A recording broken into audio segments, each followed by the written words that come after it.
नमः शिवाय नमस्तुतम हर हर महादेव। माता पार्वती भोले बा की जय। आज सावन की तीसरा सोमवार व्रत कथा आरती मंचित श्रद्धा भाव से जरूर सुने।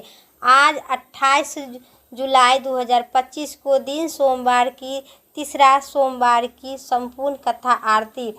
सनातन धर्म में जिस प्रकार जगत के पालन करता भगवान विष्णु के पत्ते अति प्रिय है, तुलसी के पत्ते, ठीक वैसे ही देवों के देव महादेव शंकर को बेलपत्र अति प्रिय हैं। इसीलिए महादेव को, भोलेनाथ को प्रसन्न करने के लिए हमें पूजा बेलपत्र से जरूर करना चाहिए और चढ़ाना चाहिए। कहा जाता है कि भक्तों और कुछ भी न चढ़ाए, लेकिन सच्चे मन से बेलपत्र भी और डहली जरूर श्रद्धापूर्वक चढ़ाए और अर्पित करें। उन्हें भगवान भोलेनाथ, माता पार्वती उनके स्वीकार करते हैं, लेते हैं और मन चाहे वरदान प्राप्त करते हैं। आइए जानते हैं इस पावन कथा विस्तार से। भगवान भोलेनाथ की संपूर्ण कथा। शंकर पुराण में एक प्रसंग मिलता है कि एक बार देवी माता पार्वती जब ललाट पर पसीना आया था तब उन्होंने पसीने को अपनी अंगुली से पोंछकर फेंक दिए थे। उनकी पसीने की कुछ बूंद मददा पर्वत पर गिरी। कहते हैं कि उन बूंदों से बेल वृक्ष का उत्पन्न हुआ।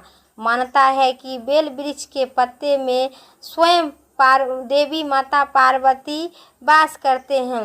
वृक्ष के अलग अलग हिस्सों में माता पार्वती विभिन्न रूपों में वास करते हैं। बेल के पत्ते में माँ पार्वती का वास होने के कारण बेलपत्र भगवान शिव को अति प्रिय हो गया है। इससे भगवान शिव प्रसन्न रहते हैं और भक्तों को सभी प्रकार के मनोकामना पूर्ण करते हैं।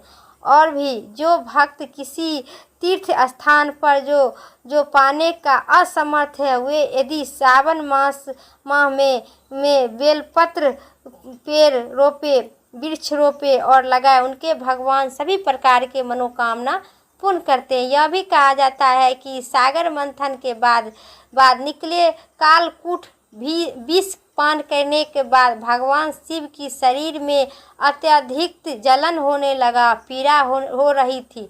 तब देवताओं ने इसके उपचार के दौरान भगवान शिव की बेलपत्र खिलाना शुरू किए। कहा जाता है बेलपत्र में शीतलता और विषरोधक प्रभाव से भगवान शिव बहुत प्रसन्न और आराम मिला।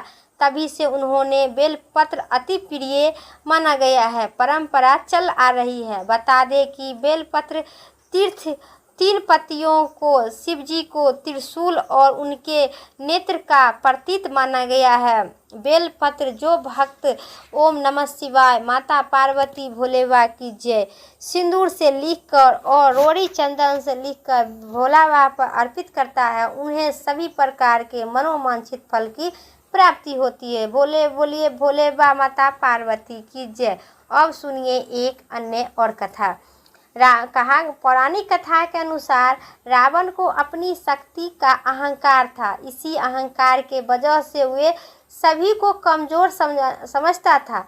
अपनी शक्ति के अहंकार में एक दिन रावण कैलाश पर्वत पर पहुंच गया। उसी समय भगवान शिवजी ने ध्यान में लीन थे। रावण ने शिवजी की कैलाश पर्वत सहित उठाकर अपने साथ लंका ले जाने का कोशिश किया। रावण कैलाश पर्वत को उठाने लगा। तभी शिवजी माता पार्वती अपने पैर के अंगूठे से पर्वत का भार और बढ़ा दिए। पर्वत का भार बढ़ने से रावण कैलाश को उठा नहीं सका और उनका हाथ उसी के नीचे दबा गया। अब सुनिए एक अन्य पौराणिक कथा। बोलिए हर हर महादेव। किसी नगर में एक साहूकार रहा करते थे। उनके घर में धन का कोई कमी नहीं था। केवल उन्हें एक ही दुख था कि उनके कोई पुत्र नहीं था। वह रात दिन यही चिंता में रहा करता था कि वह पुत्र पाने की कामना में प्रत्येक सोमवार को भगवान शिव की व्रत किया करता था और संध्या काल में शिव मंदिर जाकर भगवान शिव जी के सामने दीपक जलाया करता था। उनके द्वारा भक्ति भाव देखकर एक दिन माता पार्वती जी ने भगवान शिव से कहे, प्रभु, यह साहूकार आपका आनंद भक्त है और सतदेव आपका व्रत पूजा श्रद्धापूर्वक करता है। आपको इसकी मनोकामना पूर्ण करनी चाहिए। इस बात पर भगवान शिव न कहे। माता पार्वती की बात सुनकर भगवान शिव कहते हैं, हे पार्वती, यह संसार में कर्म क्षेत्र है। जिस प्रकार किसान खेत में बीज बोता है वैसा फल काटता है, उसी प्रकार इस संसार में जिस व्यक्ति अपने कर्मों को अनुसार फल भोगता है। तब माता पार्वती ने अत्यधिक आग्रह के साथ कहे, प्रभु, यह साहूकार आपका आनंद भक्त है और यदि कोई इसे दुख है तो उस दुख को आपको अवश्य ही दूर करना चाहिए, क्योंकि आपको सतदेव आपको भक्ति भाव करते हैं और आप भक्तों पर दयालु रहकर उनके दुखों को दूर करते हैं। यदि आप ऐसा नहीं करते हैं तो मनुष्य आपकी सेवा क्यों करेगा। माता पार्वती की ऐसा आग्रह देखकर भगवान शिव न कहे, हे पार्वती, इस साहूकार का कोई पुत्र नहीं है। इसी चिंता में यह दुखी रहा करता है। इसके भाग में पुत्र न होने के कोई पुत्र नहीं, इसीलिए मैं इसे पुत्र की प्राप्ति का वर देता हूँ। फिर इस पुत्र का आयु केवल 12 वर्ष ही तक रहेगा। इसके पश्चात इस पुत्र का बालक का मृत्यु हो जाएगा। इसके लिए इससे अधिक मैं कुछ नहीं कर सकता हूँ। यह सारा बात वार्तालाप साहूकार सुन रहा था।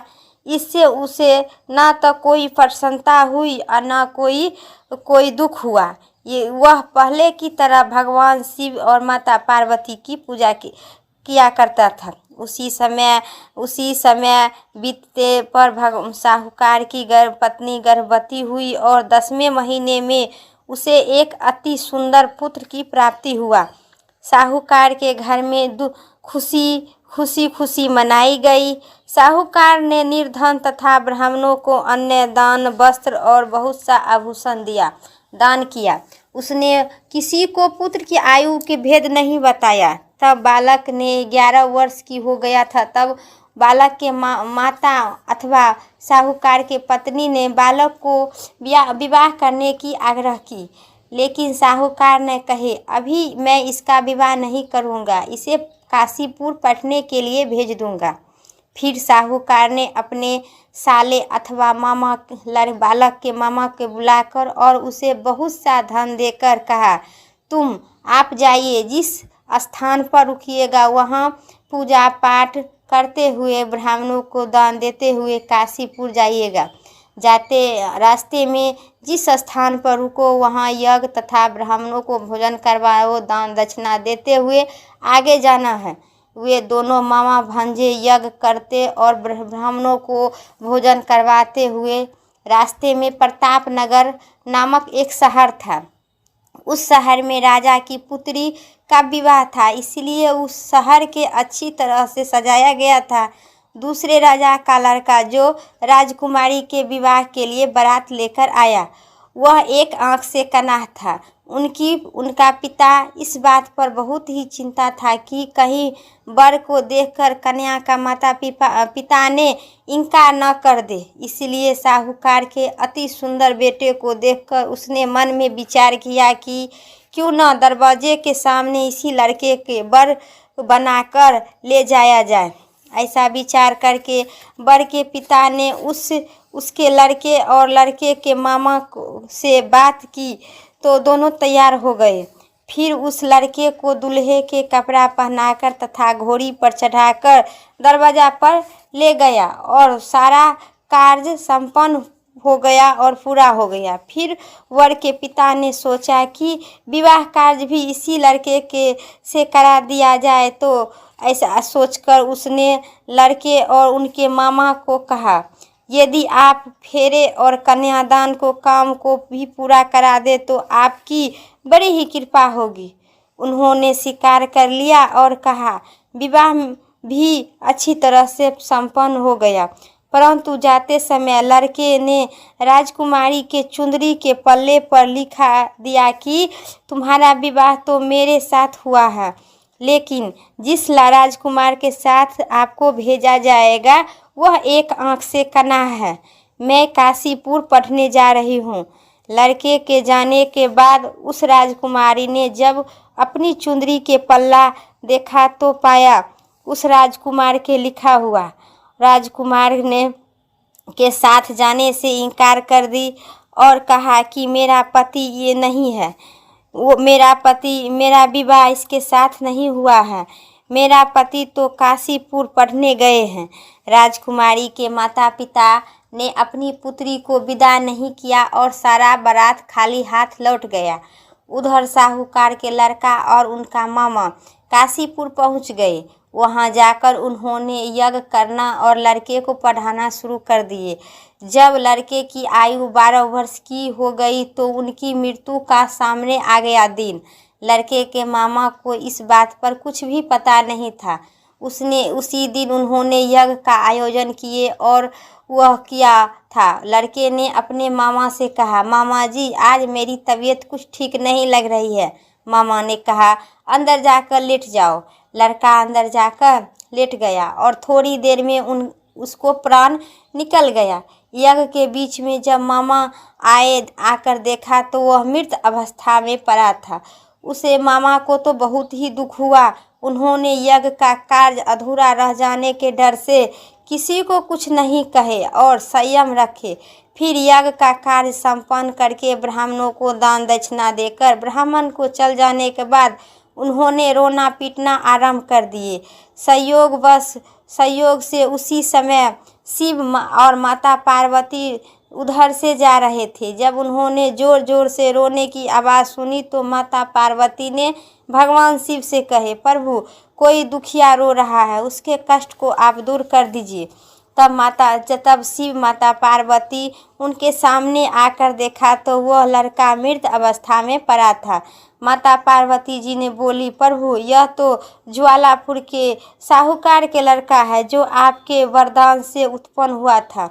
शिव जी ने बोले, हाँ पार्वती, इसकी आयु इतना ही थी, आयु पूरी हो जाने के कारण यह मर गया है। तब माता पार्वती ने कहे, हे प्रभु आप इस बालक की आयु बढ़ा दीजिए, नहीं तो इनके माता पिता तड़प तड़प कर मर जाएंगे। माता पार्वती के बार बार आग्रह करने पर भगवान शिव ने उनका जीवित कर दिए और शिव की कृपा से लड़का ओम नमः शिवाय कहते हुए उठकर बैठ गया। भगवान शिव और माता पार्वती फिर कैलाश पर्वत पर चले गए। तब वहाँ लड़का और उनका मामा उसी प्रकार यज्ञ करते तथा ब्राह्मणों को भोजन करवाते हुए अपने घर की ओर लौट गए। रास्ते में प्रताप नगर पहुँचा और वहाँ आकर उन्होंने यज्ञ का आयोजन किए। तब वहाँ से राजा उधर से गुजर रहे थे। उन्होंने उस लड़का को तुरंत ही पहचान लिए और अपने महल ले जाकर उन दोनों को बहुत ही आदर सत्कार किए। साथ ही बहुत सा धन आभूषण और वस्त्र देकर उन्होंने राजकुमारी के साथ विदा कर दिए। जब वे अपने शहर के निकट पहुंचा तो मामा ने कहा कि मैं पहले तुम्हारे घर जाकर सूचना दे आता हूँ। जब उस लड़के के मामा घर पहुंचा तो साहूकार और उनकी पत्नी घर के छत पर बैठी हुई थी, नीचे नहीं आ रही थी। उन्होंने प्रण लिया था कि यदि हमारा पुत्र सकुशल नहीं लौट आएगा तब हमें यहीं से नीचे कूदकर अपना प्राण त्याग देंगे। इतना ही में उसके मामे ने आकर बताए कि आपका पुत्र सकुशल आपस आ गया है। उन्होंने विश्वास भी नहीं किए। तब मामा ने शपथ पूर्वक कहा कि आपका पुत्र अपनी स्त्री के साथ आ गया है। तो सेठ और अपनी पत्नी और सगर संबंधियों के साथ नगर द्वार पर आके खड़े हो गए और आनंद के साथ उनका आदर सत्कार करके उनके अपने घर ले गए। वे बड़ी ही प्रसन्नता के साथ रहने लगे। इसी प्रकार जो व्यक्ति सोमवार का व्रत करते हैं, भगवान शंकर माता पार्वती की पूजा करता है अथवा इस कथा को पढ़ता है एवं सुनता है, उनके सारे दुख दूर होते हैं और उनकी समस्त मनोकामना पूर्ण होती है। बोलिए माता पार्वती भोले बाबा की। ओम जय शिव ओमकारा हर भव जय शिव ओमकारा ब्रह्मा विष्णु सदा शिव, ब्रह्मा विष्णु सदा शिव, अर्धांगी धारा जय शिव ओमकारा।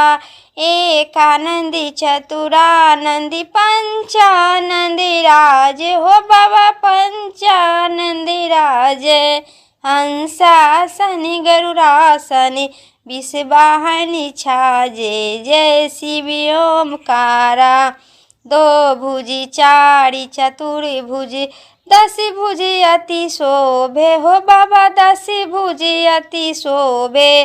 त्रिभुवन रूप निरखता, त्रिभुवन जनि मोहे जय शिव ओमकारा। अक्षिमाला वर्णमाला मुंडमाला धारी हो बाबा मुंडमाला धारी। चंदन निगमग शोभे भोले शुभिकारी जय शिव ओमकारा। श्वेतांबरी पीतांबरी बाघंबरी अंगे हो बाबा बाघंबरी अंगे। सनिकाधिक ब्रह्मादिक भूतादिक संघे जय शिव ओमकारा।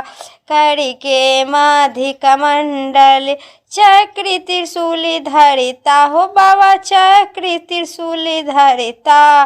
जग करता जग हरिता जग साहस्य करता जय शिव ओमकारा।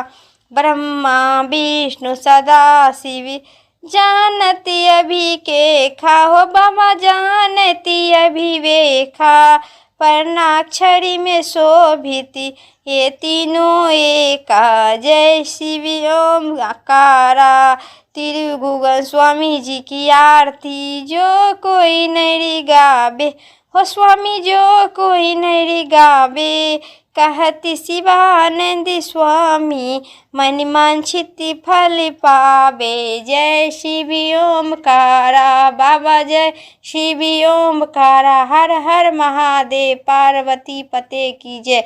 आज सोमवार की सावन की सोमवार व्रत कथा इतना ही तक था। वीडियो अच्छी लगे तो लाइक करें, चैनल पर नए सब्सक्राइब करके कमेंट में हर हर महादेव जय जरूर लिखिए। माता पार्वती भोले बाबा की जय कमेंट बॉक्स में ज़रूर लिखिए। फिर अगली वीडियो लेके आते हैं, तब तक के लिए हर हर महादेव। जय सिया राम।